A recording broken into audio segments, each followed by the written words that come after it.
e-channel.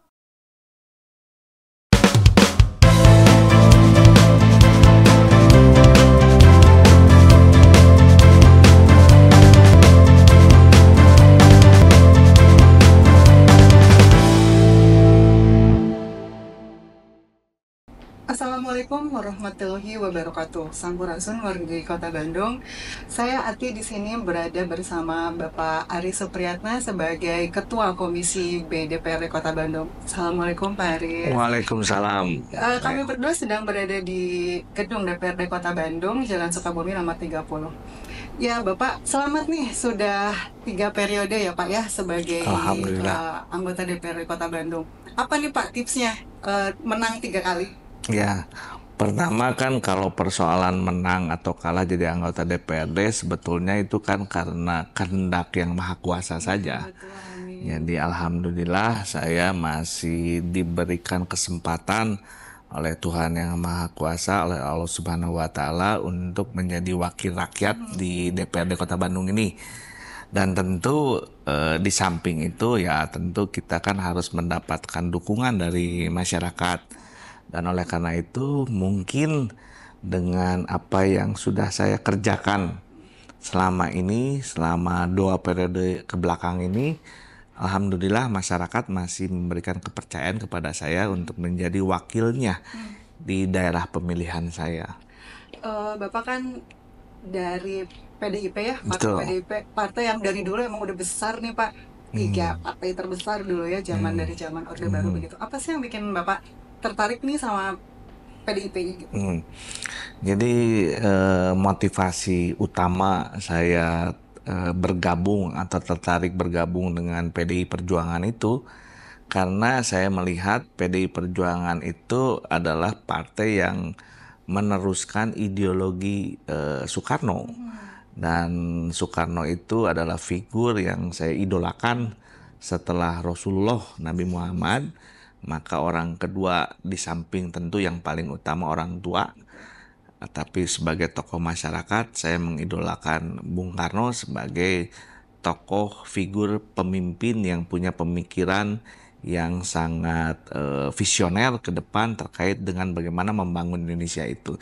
Jadi dengan demikian motivasi utama saya bergabung dengan PDI Perjuangan karena PDI Perjuangan berideologikan pemikiran-pemikiran Soekarno. Kalau keluarga sendiri memang dari partai politik bukan Pak? Sebetulnya kalau ayah saya sendiri sih tidak secara langsung sebagai kader partai politik. Tapi ayah saya dulu terlibat atau sebagai masyarakat yang bersimpati terhadap gerakan Partai Nasionalis Indonesia. Namun demikian kakek saya itu sebagai tokoh atau sebagai warga masyarakat yang ikut dalam perjuangan yang bergabung dengan PNI pada saat itu. Kalau dulu Bapak mungkin bisa cerita nggak dididik seperti apa sih sama keluarga sehingga Bapak punya apa sebagai Pak Bung Karno itu sebagai seseorang yang Bapak idolakan, apa pemikiran atau pemikiran seperti apa nih dari keluarga yang diberikan sama Bapak? Sebetulnya tidak ada pola atau upaya spesifik begitu ya, hanya mungkin di sela-sela pertemuan keluarga atau kami sedang berbicara khususnya dengan almarhum bapak saya sering diceritakan tentang sosok Bung Karno, bagaimana Bung Karno itu tokoh yang sangat konsisten melawan kapitalisme, kolonialisme begitu, sehingga kemudian saya ingat betul waktu SD itu kata kapitalis dan kata kolonialis itu sangat melekat dalam pemikiran. Saya dulu SD Ciujung 2, SDN Ciujung Negeri 2. SMP 7, SMA-nya SMA 2. Pituin Bandung dong ya?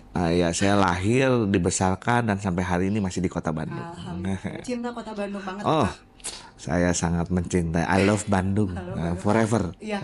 Pak, ada apa quote-quote dari Bung Karno yang sampai sekarang masih jadi pedoman Bapak? Ya, satu yang disampaikan oleh Bung Karno, tapi Bung Karno pun mengutip begitu ya, mengutip dari Al-Quran. Sebetulnya itu saya tulis di skripsi saya gitu. itu namanya diistilahkan oleh Bung Karno itu sebagai ayat revolusi gitu ya. Itu saya lupa lagi kalau nggak salah Al-Baqarah ayat keberapa, tapi poinnya adalah Tuhan tidak akan merubah nasib sebuah kaum kalau kaum itu tidak merubah nasibnya. Saya jadikan prinsip hidup di situ bahwa memang kalau kita punya cita-cita atau punya tujuan, maka kita diwajibkan untuk mengupayakan mewujudkan cita-cita tersebut atas dasar ayat tersebut gitu. Bapak kemarin dari Dapil mana? Dapil 3, Dapil 3 itu kecamatannya mana itu? wilayah di wilayah Ujung Berung. Jadi kecamatannya Mandala Jati, Antapani, Cibiru, Arca Manik nggak? Arca Manik, dan Ujung Berung. Oh, selama kemarin apa kampanye gitu, apa aja yang Bapak dapatkan? Kalau tidak salah geser ya itu dapil Bapak dari sebelumnya atau sama?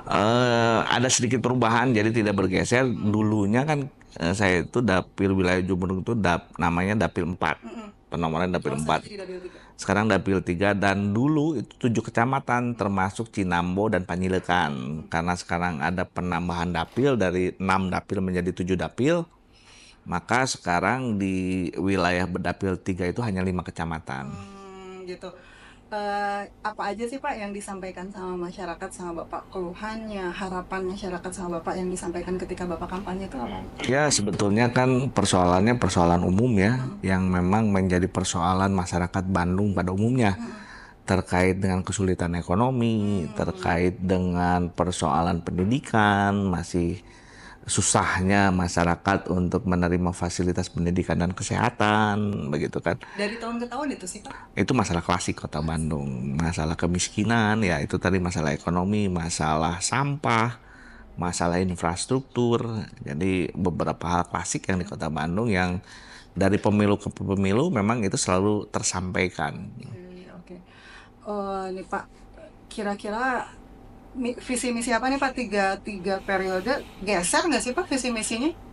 Maksudnya Ada perubahan visi misi nggak sama 3 periode ini? ya enggak lah, karena kan kalau kami di PDI Perjuangan itu, kami sebagai anggota dewan itu di partai kami di PDI Perjuangan itu merupakan kepanjangan tangan partai. Sehingga kemudian yang menjadi visi misi kami sebagai anggota fraksi PDI Perjuangan adalah visi misi dari partai. Pada intinya visi misi kami adalah untuk memerangi kemiskinan, begitu kan. Nah, jadi dari periode ke periode itulah yang menjadi visi misi kami. Oke, terima kasih banyak nih Pak. Sementara ada beberapa break iklan dulu yang mau lewat. Pokoknya jangan bosan-bosan nih kita ngobrol. Untuk sementara pemirsa, nanti akan kami kembali lagi setelah pariwara berikut.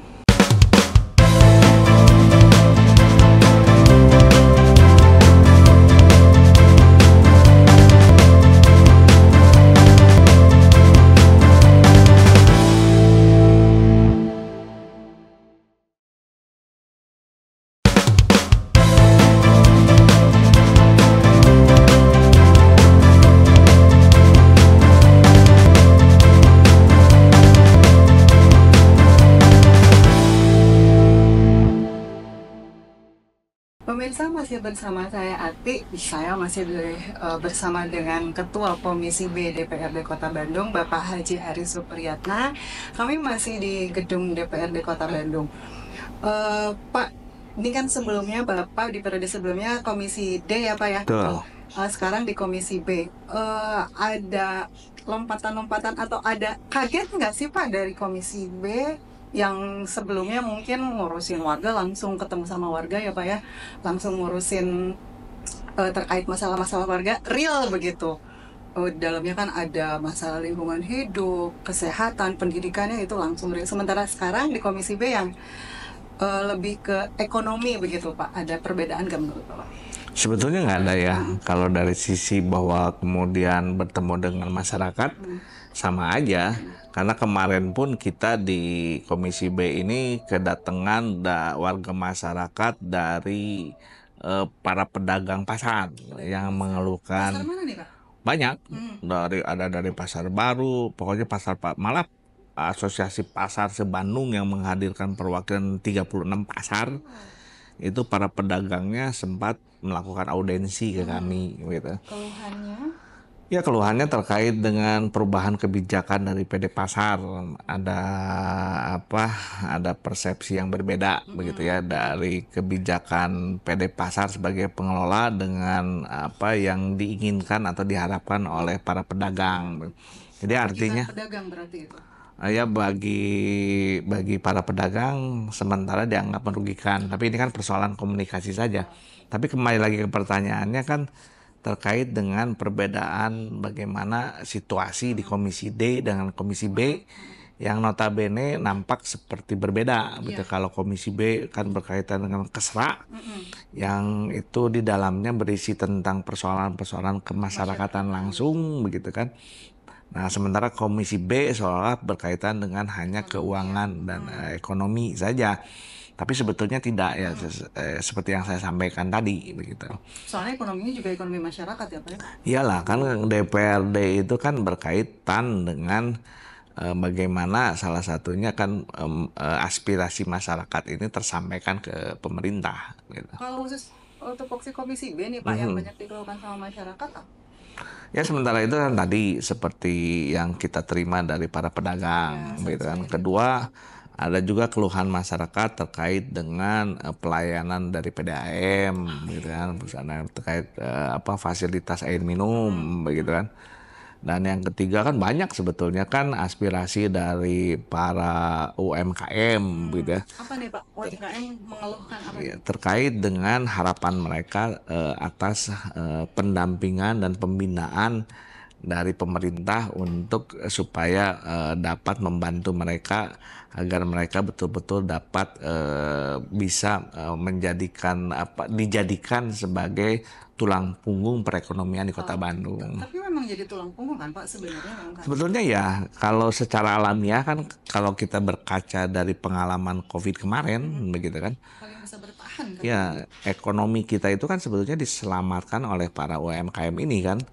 Jadi dengan demikian sebetulnya secara alamiah mereka sudah menjadi tulang punggung. Tapi kemudian bahwa di Bandung ini ada sekitar 3.000 sekian UMKM yang melaporkan dari dinas terkait dengan itu data UMKM. Ternyata pemerintah belum optimal melakukan pembinaan dan pendampingan terhadap mereka. Jadi selama ini mereka hidup ya berdasarkan survive mereka sendiri aja begitu. Pak tadi terkait COVID UMKM mungkin nanti upaya Pemkot sendiri mungkin lebih ke online karena zaman COVID ya gitu banyak sekolah online, jualan online. Sekarang justru mungkin UMKM banyak berkembang lewat marketplace, belanja online gitu ya, banyak platform-platform. Kecenderungannya sekarang malah banyak toko-toko offline yang tutup gitu. Bapak lihat fenomena ini seperti apa? Ya memang saya melihat bahwa salah satu maraknya UMKM itu karena adanya pergeseran transaksi pola transaksi ya, yang tadinya manual jadi orang pedagang atau pertemuan antara pedagang dengan penjual itu secara fisik karena kemudian oleh keadaan COVID begitu kan berganti menjadi secara daring, secara online begitu. Tapi justru dampak atau atas dasar kejadian itu ini memberikan peluang yang begitu besar bagi para pelaku UMKM gitu. Karena kan dulu untuk melakukan promosi itu kan perlu biaya sendiri. Untuk memperkenalkan produk itu sulit begitu kan. Sekarang dengan tersedianya media online melalui medsos begitu kan. Siapapun yang punya kreativitas begitu kan bisa mempromosikan kreativitasnya untuk dipromosikan ke masyarakat dengan biaya sangat murah begitu kan. Sekarang jualan bisa nggak pakai modal loh Pak. Betul. Jadi saya pikir kalau dari sudut itu ini malah mendukung atau menyebabkan maraknya atau tingginya minat masyarakat terhadap kegiatan ekonomi UMKM. Terus di sisi lain pedagang-pedagang offline yang tiba-tiba baru-baru ini Punten ada supermarket besar yang juga tutup begitu di Mhm, mall gitu. mhm. Apakah itu juga terdampak dari UMKM yang berkembang lewat online Mungkin, marketing? atau ini kan perlu diteliti lebih lanjut begitu Hmm. kan. Saya berpikir jangan-jangan sekarang seluruh model perdagangan begitu kan ya, baik yang apa apa kapasitas besar maupun yang ini sudah bergeser ke media online begitu kan. Bakal ada pengangguran baru nggak nih, Pak? Nah, mungkin itu dampaknya. Hmm. Jadi ada dua sisi saya pikir ya. Kalau secara lapangan pekerja formal begitu kan seolah-olah begitu. Ini akan ada banyak orang yang karena tutupnya toko-toko atau pedagang-pedagang offline, Hmm. mereka akhirnya ter-PHK begitu. Hmm. Tapi mungkin saja kemudian kan para pekerja di situ beralih menjadi pengusaha. Kalau semua jadi pengusaha siapa yang mau beli? Ya enggak kan, sekarang kan begini, katakanlah penduduk kota Bandung Hmm. ya. Penduduk kota Bandung itu 1, sekian, 2,5 juta lebih begitu kan. 2,7 juta lebih. Hmm. Nah, sekarang kalau yang masyarakat yang terdampak karena adanya pergeseran antara perdagangan secara offline dan online begitu kan, itu hanya berapa persen sih? Hmm. Hmm. Jadi tidak mayoritas kemudian. Nggak terlalu jadi terdampak terlalu besar. Iya, tapi memang pasti ada eksesnya ke Hmm. situ begitu ya. Kan itu kan bukan hanya soal perdagangan saja kan. Kemarin kan sekarang para ojek, para pengemudi ojek begitu ya yang offline gitu kan. Oh, hmm. Dengan adanya model transportasi secara online begitu kan, ini pun memberikan dampak begitu ya. Ya memang segala sesuatu juga pasti kan selalu ada eksesnya gitu. Pak, Hmm, harapan ke depannya nih seperti apa nih, Pak? Tapi terkait bentar dulu. Jangan ah, dulu. Kita siap, break dulu sebentar karena sebentar mau akan ada pariwara begitu, Pak. siap.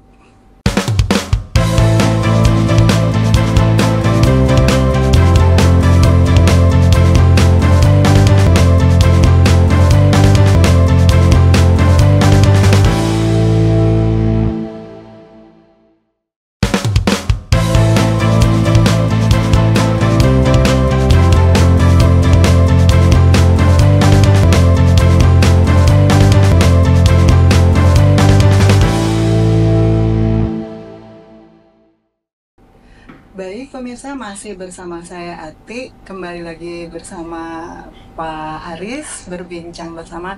Jika tadi kita bicara tentang UMKM dan perkembangannya menjadi penjual secara online, digital begitu. Sekarang saya ingin bicara tentang harapan Bapak nih Pak, ke depan untuk perekonomian di Kota Bandung, kira-kira seperti apa inginnya Bapak, idealnya menurut Bapak? Ya, tentu kan kalau bicara keinginan, apalagi yang ideal, tentu kita berharap ekonomi di Kota Bandung itu tumbuh tinggi begitu ya, sehingga Tinggi itu seperti apa Pak? ya artinya kan masyarakat Kota Bandung itu tidak ada yang pengangguran begitu ya. Semua masyarakat Kota Bandung itu punya penghasilan gitu.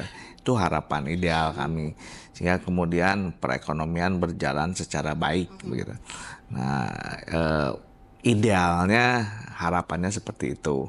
Tapi kan itu mungkin ideal yang tidak bisa ditempuh hanya beberapa bulan ini, karena kan bicara 2025 tinggal 1 bulan ini gitu. Jadi yang Sampai Pak 1 bulan? kurang ya, kurang 1 bulan. Nah, oleh karena itu kan yang realistis tentu kita kalau bicara UMKM gitu. Saya berharap di tahun depan ini, apalagi kita berbicara di Kota Bandung terkait dengan adanya pemerintahan yang baru, gitu, wali kota dan wakil wali kota baru. Pertama, saya berharap pemerintah Kota Bandung itu punya data yang sangat presisi, yang akurat terkait dengan siapa saja di Kota Bandung ini yang berperan atau melakukan usaha yang terkategori sebagai UMKM. Karena berdasarkan data itu kebijakan bisa disusun secara tepat gitu kan. Nah, selama ini kan persoalan di Kota Bandung, khususnya umumnya di Indonesia, kita itu kurang Data nggak sih mempunyai Pak? data yang akurat Mhm. terkait apapun Iya, gitu kan, sehingga kemudian kebijakannya pun tidak bisa tepat sasaran tidak begitu, maksimal gitu ya Pak? tidak optimal gitu. Nah, oleh karena itu harapan saya pertama data tadi. Mhm. Kedua, ada political will yang sangat kuat Mhm. dari pemerintah Kota Bandung terkait dengan pembinaan dan penguatan UMKM di Kota Bandung gitu. Kalau kita bicara Bandung sebagai kota jasa, tentu kan UMKM ini memberikan peran yang sangat strategis dan vital begitu kan untuk mewujudkan Bandung sebagai kota jasa. Kalau kita lihat kan selama ini Bandung ini menjadi tujuan wisata Ya. dari daerah-daerah lain dalam maupun luar negeri karena terkait dengan katakanlah kulinernya yang notabene itu kan mayoritas dilakukan oleh para UMKM ini. Nah, potensi ini tentu harus ditangkap oleh pemerintah Kota Bandung untuk memperkuat mereka sehingga kemudian nanti dari meningkatnya peran UMKM dan kuatnya peran UMKM di Kota Bandung ini harapannya PAD di Kota Bandung pun atau UMKM ini bisa berkontribusi terhadap PAD di Kota Bandung. Itu mungkin Mhm. harapan. Kalau UMKM berkembang mungkin terkait juga dengan PKL salah satu UMKM ya Pak ya? Betul, Nah, pekerja informal. gitu. Salah satu wadah yang disiapkan dengan oleh Pemkot Bandung adalah teras Cihamplasnya sekarang Hmm, lagi. hmm, Gitu. Menurut Bapak sudah efektif belum nih Pak teras Cihamplas untuk mewadahi hmm. PKL? Ya kan kemarin kebetulan ke PDI Perjuangan itu dalam rangka roadshow-nya Pak Farhan dan Pak Erwin itu mereka bersilaturahmi ke PDI Perjuangan. Salah satu prioritas menurut eh, Pak Farhan dan Pak Erwin ini salah satunya adalah membenahi teras Ciamplas begitu kan. Jadi itu kelihatannya menjadi program prioritas mereka Oh, gitu. oke. Nah, kalau Berarti kita Dewan dorong ya, dukung ya kalau itu jadi ya program kalau prioritasnya. kami sih di Dewan tidak melihat siapa dan dari apa, dari mana gitu. Yang penting kan segala sesuatu ini harus betul-betul untuk kemaslahatan Bersama. masyarakat Kota Bandung. Apalagi kalau kita bicara program-program yang keberpihakan terhadap masyarakat menengah ke bawah begitu. Ini tentu akan kita support gitu. Baik. Pak, kalau dari Dewan sendiri sudah ada kebijakan-kebijakan apa nih Pak yang dihasilkan untuk mendorong agar UMKM lebih maju? Jadi kan kalau perda-perda terkait dengan UMKM itu kita sudah dan itu sudah cukup lama ya perda UMKM dan kebijakan-kebijakan terkait dengan katakanlah yang lebih luas dari persoalan UMKM terakhir saja yang saya bidani pada periode yang lalu di mana saya sebagai ketua komisi sekaligus ketua pansus saya membidani lahirnya perda penanggulangan kemiskinan gitu kan. Nah, itu kan salah satu kebijakan yang diharapkan dapat mendorong pengentasan kemiskinan di Kota Ya, Bandung. upaya-upaya apa saja gitu ya Pak Ya, yang harus dilakukan ya gitu. di dalam perda itu kan sudah disusun secara sistematis begitu kan.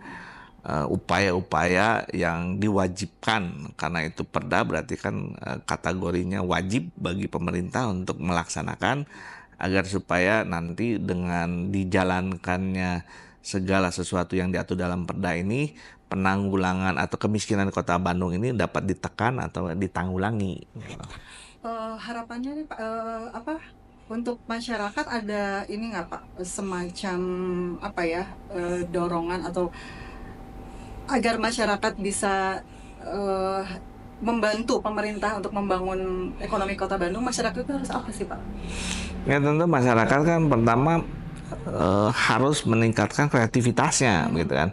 Dia harus mulai ngeh dengan kemajuan teknologi, terutama kan sekarang di zaman teknologi informasi ini, masyarakat harus mulai ngeh dan memanfaatkan teknologi informasi khususnya media sosial itu bukan hanya untuk bersilaturahmi atau malah melakukan Ngegosip ya Pak? hal-hal negatif begitu kan. Ya, Tapi itu sebetulnya kan bisa dimanfaatkan untuk kegiatan-kegiatan ekonomi yang lebih gitu kan yang lebih positif dan konstruktif gitu ya Pak ya. betul. Nah, jadi masyarakat pun harus didorong ke arah situ, baik itu dari pelaku ekonomi maupun dari konsumen, begitu kan. Dengan kita membiasakan diri memanfaatkan teknologi informasi atau media sosial untuk bertransaksi, ini kan memberikan efisiensi.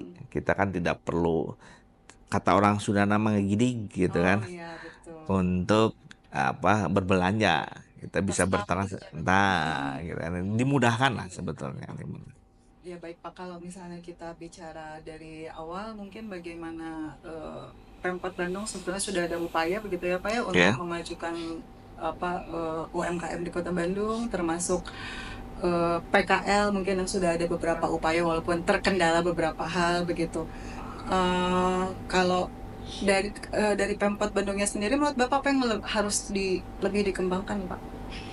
Untuk UMKM-nya, untuk UMKM ya yang tadi harus di didorong ya.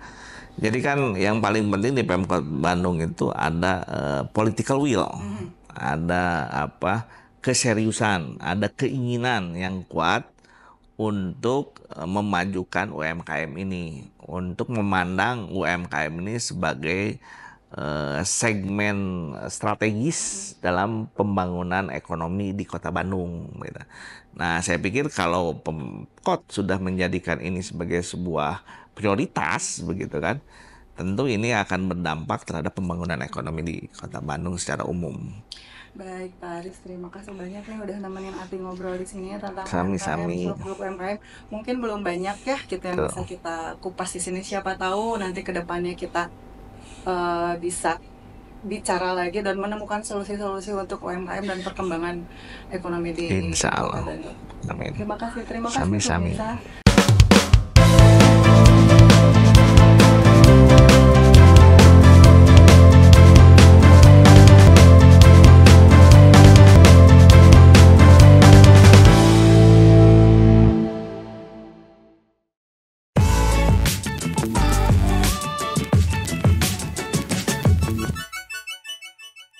e-channel.